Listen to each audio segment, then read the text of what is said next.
Ayan guys, kung nakikita nyo, ayan, medyo madamdami yung itlog na yan. Ilan yan? 3, 6, 9, 11 pieces. Ayan, nakuha natin. So, mga itlog yan ang mga inahin natin. So, as of now, kasi hindi ko muna sila pinalilimliman. Kasi mga unang, ano pa lang naman nila yan. Simula pagka dumalaga nila.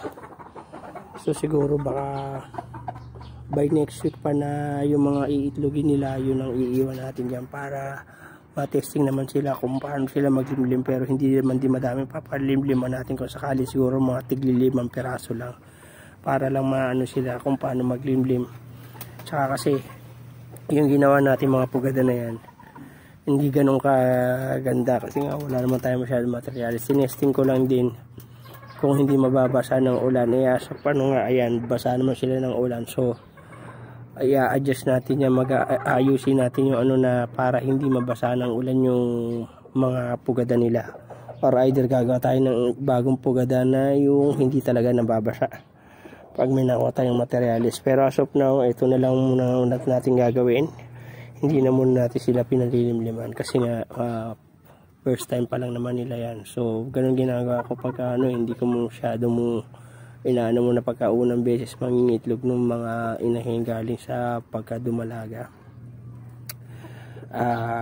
Pinipili na natin ito. Bali ito kasi pang yung mga dalawang nauna dyan siguro nakakalimang itlog na sila. Tapos yung tatlo dyan mga pangalawang itlog pa lang. So hindi muna natin yun inaano kasi hindi pa naman ganun kaano yung similya niya. So kukunin natin yan, harvestin natin at ating lulutuin kasama nitong ating mga ito, medyo marami-rami ito na harvest ko na tapos itong mga okra medyo alanganin pa. Tapos ito hindi ko napansin, meron pala doon siya, kaya pala nakahapay, meron palang isa natataklo pa ng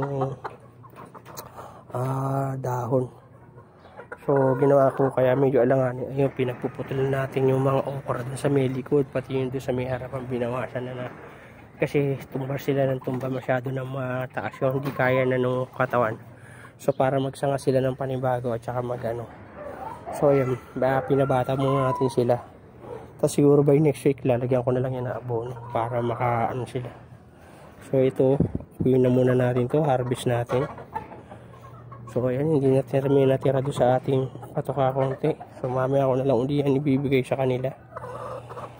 Ayan ano yan, para doon sa mga nangingitlog natin na manok at saka doon sa tandang.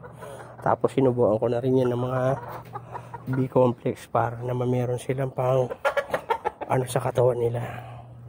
So uwi muna natin to at pagkatapos babalik tayo rito dahil marami tayong lilinisin. Manghihiram tuloy tayo ng hagdan kasi babawasan natin at saka yung mga yan naputol na yan pagtatatanggalin natin para manulito. So ayun na muna guys. So sa maraming salamat sa panood. Sana nagustuhan yung ating at yung ating ayan, mayroon tayo na harvest, may papakinabangan. So maraming salamat po. Thank you for watching. God bless.